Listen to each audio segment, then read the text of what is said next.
مرد فقیری در خواب می‌بینه که در زیر یک پل یک گنج پیدا می‌کنه. به زیر اون پل میره، می‌بینه که یک مرد غریبه یک الماس در دست داره. مرد غریبه به راحتی اون الماس رو به اون پیرمرد می‌بخشه. بعد از مدتی پیرمرد مجددا پیش مرد غریبه برمیگرده، الماس رو به اون برمیگردونه و از اون می‌خواد که به جای الماس اون قدرتی رو که به این راحتی این الماس رو به اون پیرمرد بخشیده بهش بده.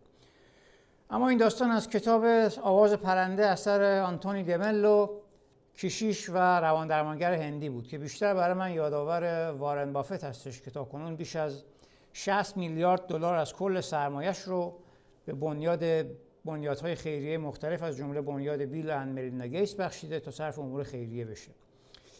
این بنیاد تمرکزش قبلا برای ویژگی کردن فلج اطفال با استفاده از قطره خوراکی فلج اطفال بود که تا حد زیادی هم در این زمینه موفق بودن و در حال حاضر هم تمرکز اصلیشون بر روی سوء تغذیه در دنیاست.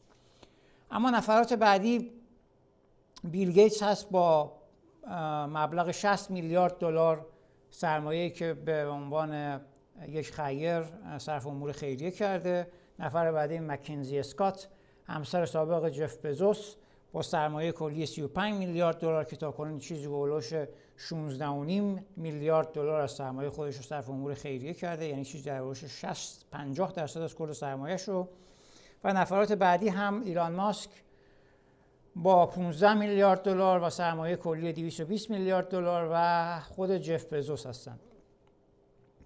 اما در اینجا یک پارادوکسی برای وارن بافت وجود داره و اینکه هرچی بیشتر به بخشش پول خودش